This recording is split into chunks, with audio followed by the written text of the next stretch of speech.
अस्सलाम वालेकुम, मैं हूं शगुफ़े यास्मीन और आप मुझे देख रहे हैं मीडिया फोकस पे। जी हाँ, आज भी एक बहुत इम्पॉर्टेंट सा पॉडकास्ट लेकर आपके लिए हाजिर हो गए हैं और ये हमारी सोसाइटी में यूँ कह लीजिए कि पेनिट्रेट करता ही चला जा रहा है, जिसको हम कहते हैं एजिज़म। एजिज़म को अगर उर्दू में देख लें तो बढ़ती हुई उम्र कहा जाता है। अब बढ़ती हुई उम्र में कौन कौन से मसाइल होते हैं, अगर हम अपनी सोसाइटी पे एक नज़र डालते हैं, भाई पूरी दुनिया में लोगों की एज बढ़ रही है, सब बड़े भी हो रहे हैं, बच्चे जो हैं वो अभी छोटे हैं लेकिन एक स्टेज पे आके वो भी जवान होंगे और फिर उसके बाद वो बुढ़ापे की तरफ भी जाएंगे। क्या मसाइल हैं हमारे यहाँ, एज की एक्सेप्टेंस क्यों नहीं है, ये आंटी और अंकल वाला कल्चर कब यहाँ पर ख़त्म होगा? क्योंकि होता ये है कि जब हमारी एज बढ़ना शुरू हो जाती है तो हम थोड़े से कॉन्शियस होने लगते हैं, क्योंकि जाहिर सी बात है हमारी वो खूबसूरती जा रही होती है और ख़ातून तो कभी भी नहीं चाहती कि वो बूढ़ी नज़र आए।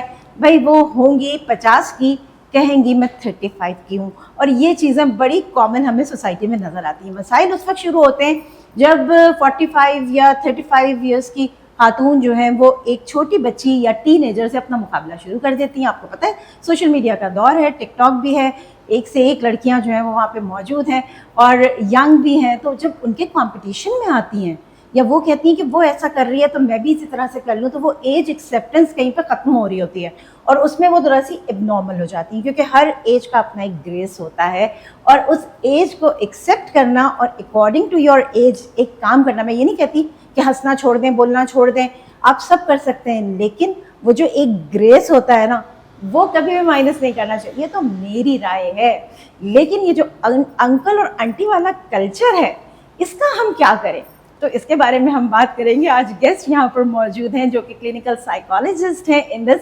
हॉस्पिटल में। इनका नाम है फसिया सलीम। आइए मिलते हैं। अस्सलाम वालेकुम, कैसी हैं आप? बिल्कुल ठीक ठाक, खैरियत से। अच्छा फसिया, आज का टॉपिक बड़ा इंटरेस्टिंग जो है ना, वो हम आपसे बात करने वाले हैं, जिसके ऊपर एजिज्म। पहले तो हम यही बात करें, क्योंकि मैंने एक्सप्लेन तो कर दिया बढ़ती हुई उम्र। ये अंकल और आंटी कल्चर हमारे यहाँ क्यों है? लोग अपने आप को छोटा कर लेते हैं और सामने वाले को फौरन कह देते हैं। एक सब्जी वाला भी कह देता है आंटी ये इतनी की है। सही है। अस्सलाम वालेकुम, सबसे पहले तो thank you so much for having us.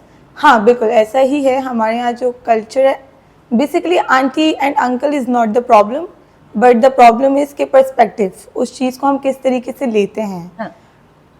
It's like अगर कोई मुझे भी आंटी बोलेगा तो मुझे होगा अच्छा, but I don't mind, it's okay. कोई जाहिर सी बात है कि 4 साल का बच्चा है और वो मुझे आंटी बोल रहा है तो उसके लिए शायद मैं हो सकता है आंटी ही हूँ, राइट?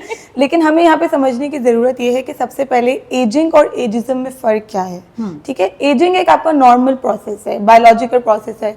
आप पैदा हुए हैं तो आप उसके साथ जाहिर सी बात है आपकी टीन एज भी आएगी, आपकी मिडिल एज भी आएगी, आपकी ओल्ड एज भी आएगी। Ageism is something different than ageing. ठीक है, एजिज्म में क्या होता है कि आप डिस्क्रिमिनेट कर रहे होते हैं, आप किसी की एज की बेसिस पे किसी को डिफरेंटली ट्रीट कर रहे होते हैं। हाँ। जैसे मैं इसकी मिसाल देती हूँ कि फॉर एग्जांपल हमें अगर हो के कोई 70 ईयर्स ओल्ड अंकल हैं या आंटी हैं तो हमें होगा वो चिड़चिड़ा ही होगा। हालांकि ज़रूरी नहीं है कि वो चिड़चिड़ा हो, राइट, लेकिन हम पहले से ही अज्यूम कर लेते हैं कि वो चिड़चिड़ा ही होगा। प्लस जो आंटी और अंकल का कल्चर है हमारे पास, इसको अगर हम इस तरीके से देखें कि रिस्पेक्ट दे रहे हैं तो हमें इस चीज़ से कोई इशू नहीं होगा। लेकिन हमारे यहाँ इस चीज़ से देखा नहीं जाता। हमारे यहाँ से सोचा जाता है कि आंटी कह दे तो मतलब कि इसको लग रहा है कि मैं बहुत बड़ी हूँ, हाँ, राइट, या इसको लग रहा है कि मैं 40s में हूँ या मैं 50s में हूँ। लेकिन ऐसी रियलिटी नहीं है। आंटी अंकल तो एक आपका नॉर्मल रिलेशनशिप भी हो सकता है, राइट? कोई खाला है आपकी तो आप उनको वेस्टर्न कल्चर में क्या बोलते हैं? आंटी बोलते हैं, राइट? लेकिन हम यहाँ पे खाला बोलते हैं। तरीके से कि मिसाल के तौर पर अगर कोई बच्चा टीजिंग बिहेवियर में किसी को कुछ बोलता है तो it all boils down to the parenting, कि आपने उस बच्चे को आंटी और अंकल बोलना किस तरीके से सिखाया है या किस पर्सपेक्टिव से उसको ये बात बताइए कि क्यों आंटी बोलना है और क्यों अंकल बोलना है, तो ये बहुत मैटर करता है। सही। अच्छा, हम एक चीज़ देखते हैं कि जो जब एजिज्म की बात करते हैं या हम एजिंग की बात करते हैं तो उसमें ख़वातीन ज़्यादा हर्ट हो रही होती हैं एज कम्पेयर टू मेल। ऐसा नहीं है कि मेल को प्रॉब्लम नहीं होती अपनी एज से, उनको भी होती है, लेकिन छुपाने का फन बड़ा खूब आता है। बिल्कुल बिल्कुल, ये आपने बहुत अच्छी बात बोली। बिकॉज देखें हमारी सोसाइटी में अलमिया है कि हम लोग फीमेल की एज को लेके ना बहुत टची हो जाते हैं कंपेरेटिव टू मेल्स को, राइट? हमारे पास हमें टीन एजेस से ही पेरेंट्स जो हैं, मदर्स जो हैं स्पेशली बच्चों को ये बता रही होती हैं कि you have to look young, और आपके रिश्ते शायद ना आएँ अगर आप बहुत बड़ी लगेंगी, आप ये नहीं लगा सकती हैं, आप ये साड़ी नहीं पहन सकती हैं, आप ये लिपस्टिक नहीं लगा सकती बिकॉज आप बड़ी बड़ी लगेंगी, राइट? क्योंकि सारी मोटिवेशन ही उनकी ये होती है कि बच्चे को यंग दिखाना है, या जो भी लड़की शायद may be she is 25 but उसको यंग दिखाने के लिए आपको जो है वो उसको ये वाली चीज़ें तो अलाउ ही नहीं करनी है, राइट? क्योंकि हमारे यहाँ कल्चरली हमने ये चीज़ ना बहुत डीपली एम्बेडेड कर ली है कि अगर रेड लिपस्टिक है तो वो तो एक मैरिड वूमेन ही लगा सकती है, या if she is wearing a sari तो वो तो सिर्फ एक मैरिड वूमेन ही पहन सकती है, राइट? एंड देन हमारे एक और कल्चर है, इफ समवन जो कि शायद 20 इयर्स का हो लेकिन वो मैरिड हो गया है तो हम उसको फौरन से आंटी का दर्जा दे देंगे, ऐसा ही है। Because she is aunty now, because वो तो शादीशुदा है या उनका एक बेबी है तो बस now she is an aunty. तो हमें ये समझने की बहुत जरूरत है कि हमने आंटी कहना किसको है और हम कह क्यों रहे हैं, what is the motivation behind it। अगर मैं किसी को रिस्पेक्ट में, because I don't know her name और समथिंग एंड आई नो कि she is Elder than me, और मैं अगर उसको आंटी कह देती हूँ तो कोई इशू नहीं है। लेकिन अगर यही मैं एक बच्चे को ये सिखा रही हूँ कि वो बड़ी लगनी है और आपने उनको आंटी बोलना है, then you have to laugh after it, तो वो चीज उनके लिए बहुत ट्रिगर हो जाएगी कि why someone is saying this to me, इस तरीके से, राइट? अच्छा, जो बात आप कह रही ना, इसमें बिल्कुल इस बात को मैं सेकंड करूंगी कि आप किसी यूनिवर्सिटी कॉलेज में भी जाते हैं तो लड़के पीछे से अगर निकल रहे होते हैं तो वो कहते हैं आंटी जगह दें। मतलब वो एक खातून के लिए बड़ा हर्टिंग होता है कि आप पीछे से जोर से बोलते हैं आंटी जगह दे। आपने उसकी एज नहीं देखी, आपने कुछ नहीं देखा, लेकिन उसको टीज करने के लिए आपने ये जुमला यूज किया कि आप जगह दें। तो हम इस चीज को इस तरह से मान के चलें कि शुरू से ही हमारे माइंड में ये चीज डाल दी जाती है कि आपको बड़ा नहीं लगना है। बिल्कुल ऐसा ही है ना? ऐसा ही, क्योंकि देखिए ना, यू हैव दिस कल्चर कि आपकी biological clock is ticking, your social clock is ticking, if you become an aunty then आपकी लाइफ तो जैसे खत्म हो गई है, now there is nothing more beyond this. आप अपना करियर छोड़ दें, आप अपनी हैप्पीनेस छोड़ दें, अपनी चीजें छोड़ दें, and then you have to be like, आपने अपनी फैमिली का सोचना है, आपने अपने हस्बैंड का सोचना है, अपने बच्चों का सोचना है, अपने बहन भाइयों का सोचना है। तो it's very deeply embedded. Again वही वाला पर्सपेक्टिव है कि आप किस तरीके से किस चीज़ को बच्चों को सिखाते हैं वो बहुत मैटर करती है। अगर आप बच्चे को एक्सक्यूज मी सिखा दें तो वो कल को फिर किसी को भी, चाहे वो मर्द हो या औरत हो, वो एक्सक्यूज मी कह के बात करेगा कि एक्सक्यूज मी आप साइड हो जाएंगे, एक्सक्यूज मी मुझे जगह चाहिए। बट अगर हमने कल्चर में ये डाल दिया है कि आपने रैंडमली किसी को भी आंटी और अंकल बोलना है तो देन आप आंटी अंकल ही बोलेंगे, राइट? इस तरह की बात होती है। सही। अच्छा, अब हम जरा से सोशल मीडिया के हवाले से बात कर लें, क्योंकि वहाँ पे हम देखते हैं कि यंग गर्ल्स हैं और वो पूरे मेकअप में, और फिर कुछ उनके एक्शंस होते हैं, कुछ मुंह का पाउच बनाना होता है तो वो चलो यंग है तो उनके ऊपर चल जाता है, जो सही बातें जो हम देखते हैं, हम कहते हैं चलो यंग है, मुंह बना रहे हैं, कोई मसला नहीं है। होता तो फिर भी मसला है, लेकिन मसला नहीं है तो लेकिन अगर यही कोई खातून शुरू कर दें 30-35 की, तो नीचे मैसेज आता है कि आंटी लवली, ठीक है, या फिर कोई नीचे कोई गंदा सा कमेंट कर देता है कि लुक एट योर एज और व्हाट यू आर डूइंग। तो ये क्या चीज़ है? ये एक औरत को और ज़्यादा डैमेज नहीं करता? बिल्कुल, ये बहुत ज़्यादा डैमेज करता है, और ये डैमेज इसलिए है क्योंकि हमने सोशल स्टैंडर्ड्स बना लिए हैं। हमने हर चीज़ को बाइफर्केट कर दिया है कि इस एज से इस एज तक आपको ये अलाउ है, एंड देन इस एज से इस एज तक आपको ये अलाउ नहीं है, राइट? अगेन वही वाली बात है कि आपने किस तरीके से उस चीज़ को बाइफर्केट किया हुआ है। अगर मिसाल के तौर पे if someone is doing an expression, वो बियॉन्ड उसकी एज के भी कर सकता है। अगर कोई हंस रहा है तो वो किसी भी, it's an human expression, right? अगर कोई 70 ईयर्स ओल्ड है तो वो भी हंस सकती हैं, अगर कोई 20 ईयर्स ओल्ड है तो वो भी हंस सकती हैं, राइट? लेकिन हम लोग क्या सोचते हैं, हम कहते हैं नो, अब ये 30 क्रॉस कर चुकी हैं तो अब इनको एक सर्टेन तरीके से, एक ब्यूटी स्टैंडर्ड्स भी उनके अलग होंगे कि उनको दुपट्टा लेना चाहिए और उनको सर पे दुपट्टा लेना चाहिए, और प्रोबेबली अगर वो कहीं जा रही हैं वो जोर से बात नहीं कर सकती क्योंकि उनको तो ये चीज़ सिखाई गई होगी ना कि you have to be very poise and everything. But everyone has different personality. हर कोई बहुत उस तरीके से नहीं बात करता कि मैं अगर बोलूँ कि नहीं I have to be like this, probably मेरा कंफर्ट लेवल है कि मैं इस तरीके से बैठना चाहती हूँ, राइट? मैं इस तरह से राइट, इस तरीके से बैठना चाहती हूँ। तो हमने सोसाइटी में ना ये चीज़ बहुत ज़्यादा डाल दी है कि आपने ना एज के हिसाब से लोगों को जज करना है। अगर कोई 15 ईयर्स ओल्ड है और वो थोड़ा सीरियस है नेचर का, तो आप उन्हें फौरन बोलेंगे आप आंटी हैं क्या, तो आप इतनी सीरियस होकर बात कर रही हैं, why you not laughing? Probably she is not feeling like laughing, और probably उसकी पर्सनैलिटी ऐसी नहीं है, राइट? तो हमने सिर्फ ऐसा नहीं कि बड़े लोगों को भी एजिज्म का वो करना पड़ता है, छोटे लोगों को भी करना पड़ता है। उनको कहा जाता है कि आपको 30 इयर्स हैं, आपको 40 इयर्स हैं, जो आप इस तरीके से बिहेव कर रही हैं, आप तो लड़की हैं, आपको तो अपने दोस्तों के साथ जाना चाहिए, आपको तो ये करना चाहिए, but may be she is not feeling like doing that, right? सही। अच्छा, अब एज के हवाले से हम बात कर रहे हैं, तो जिस तरह से बहुत सारी जगहों पे हमें अपना आईडी भी देना पड़ता है क्योंकि जाहिर सी बात है कुछ पेमेंट के मसाइल होते हैं, तो आपको अपना आईडी देना पड़ता है। अब आप उम्र कुछ भी बता लें, आईडी पे तो लिखा हुआ है, बाद में वो एक फन बन जाता है सबके लिए कि भाई आप तो, उनकी पता है। अच्छा, लोग ये करते हैं सोसाइटी में, जिस तरह आप ऑफिस में हैं, वर्क प्लेस में, वहां पर आपने उम्र अपनी बताई भी है 25, और जो आईडी के हिसाब से हैं आप 35 की, तो क्या होता है कि अगर किसी के हाथ आईडी लग गया, उसने बोला अरे इसने तो 25 बोली हुई है, 35 की है, तो फिर क्या होता है वो पूरे ऑफिस में एक फन बन जाता है उस चीज का। Agreed. ये नेचर क्यों? क्योंकि आईडी तो आपका है ना, 35 से आप कम तो नहीं हो सकेंगे, क्योंकि जो नेचर है अगर आपने मेंटेन भी किया हुआ तो चेहरे पे जा रहा है, सिस्टम तो जा रहा है। बिल्कुल ऐसे ही। देखिए ये नेचर इसलिए होता है, पहली चीज़ एक्सेप्टेंस।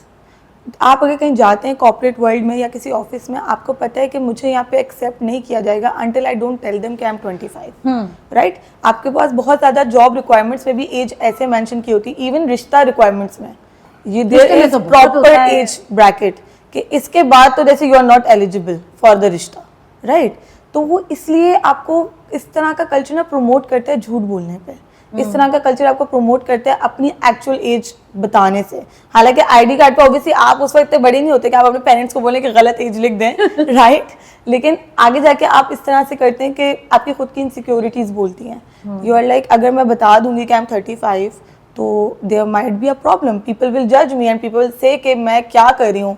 एंड जैसे मैं आपको एक सिंपल सी एग्जांपल देती हूँ, हम लोग इस चीज़ को भी लेके बहुत जजमेंटल हो जाते हैं कि कोई लेट एज में पढ़ कैसे रहा है, हाँ राइट। बिल्कुल बिल्कुल, कोई लेट एज में पढ़ कैसे रहा है। अगर हमारे पास सोसाइटी में कल्चर है कि यूनिवर्सिटी में 25 तक की ही एज के बच्चे होंगे, या चले मैक्सिमम 27 कर देते हैं, प्रोबेबली किसी के हालात उसको इजाज़त नहीं दे रहे उस पर डिग्री करने की, और उसने 4-5 ईयर्स बाद अपनी मेहनत से एक लाइफ बना के अब डिसीजन लिया है कि उसको डिग्री लेनी है, तो हमारी सोसाइटी उसको इतना बैश करती है, वो इनफैक्ट क्लास के बच्चे ही उसको एक्सेप्ट नहीं कर रहे होते कि लाइक वाई इज शी और इज ही हियर, कि ये तो यहाँ पे बिलोंग ही नहीं करते, क्योंकि हमने सोसाइटी के स्टैंडर्ड जैसे बना लिए कि 18 साल में कॉलेज हो जाना चाहिए, 22 ईयर्स में जो है यूनिवर्सिटी हो जानी चाहिए, 25 में मास्टर्स होना चाहिए।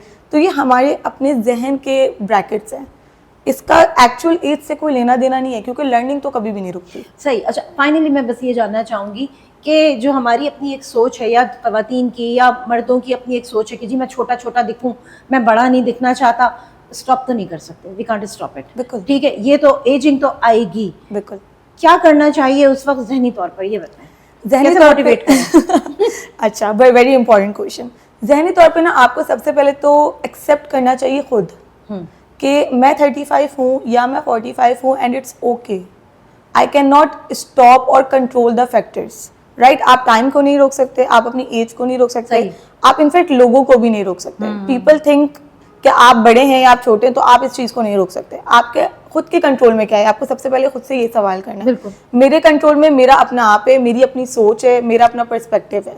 अगर मैं इसी चीज़ को, जो मैं जिस चीज़ के बारे में इनसिक्योर हो रही हूँ, मैं इसी को अपनी स्ट्रेंथ बना लूँ कि हाँ ठीक है, आई am 35 and I am okay with it, right.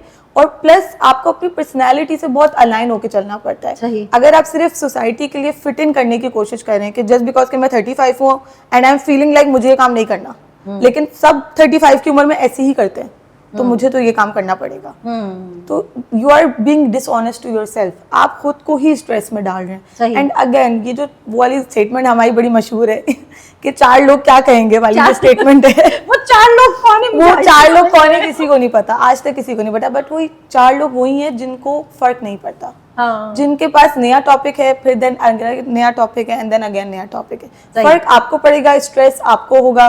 कुछ लोग ट्रस्ट में डिप्रेशन में चले जाते हैं विद द एजिंग कि मैं रेलिवेंट नहीं हूँ, मैं मे बी अब उतनी इंपॉर्टेंट नहीं रही अपनी फैमिली के लिए। जैसे ओल्ड एज में हम यहाँ पे बहुत देख रहे हैं कि हमारे कल्चर में ऐसे था कि पेरेंट्स को तो आप घर पे ही रखेंगे ना, but now old age homes are becoming a normal thing, right. But वो लोग क्या फील करते हैं आप ये नहीं सोच रहे। वो लोग एजिंग को लेके क्या सोचते हैं, वो लोग यही सोचते हैं कि हम लोग शायद इंपॉर्टेंट नहीं रहे, हम अब घर में शायद पैसे नहीं ला सकते। मदर्स ये सोचते हैं कि हम अब बच्चों को पाल नहीं सकते, बच्चे बड़े हो गए, हम उस तरह से काम नहीं कर सकते, तो हम एक तरह से बेकार हैं, बिल्कुल, राइट।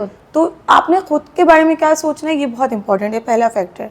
दूसरा फैक्टर, आपकी सोशल सपोर्ट बहुत मैटर करती है। आपकी फैमिली आपको किस तरीके से लेके चलती है, वो आपको हर चीज़ में रेलिवेंट रखती है नहीं रखती। अगर आपके बच्चे इस तरीके से बिहेव कर रहे हैं कि हाँ मतलब अम्मा से क्या पूछना या अब्बा से क्या पूछना, तो आपको कहीं ना कहीं वो, आप खुद बिल्कुल पॉजिटिव हो लेकिन वो कहीं ना कहीं आपको हर्ट करती रहेगी, राइट। एंड देन देखिए, most importantly as a psychologist मैं यही कहूँगी कि आप किसी भी उम्र में कोई भी चीज़ के लिए हेल्प ले सकते हैं, राइट। अगर आपको खुदा ना खास्ता कोई फिजिकल बीमारी होगी, चाहे वो 50 ईयर्स की एज में हो, 40 ईयर्स की एज में हो या 70 ईयर्स की एज में, आप जाएंगे डॉक्टर के पास, सही, राइट? बिल्कुल। तो आप बिल्कुल किसी भी साइकोलॉजिस्ट के पास, किसी भी प्रोफेशनल हेल्प के पास जा सकते हैं सही। ये बात करने के लिए कि मैं इस चीज़ को एक अच्छा फील नहीं कर रहा, या मुझे सोसाइटी से डिस्कनेक्ट फील हो रहा है, या मुझे अपनी फैमिली से disconnect, they will always be there to help you.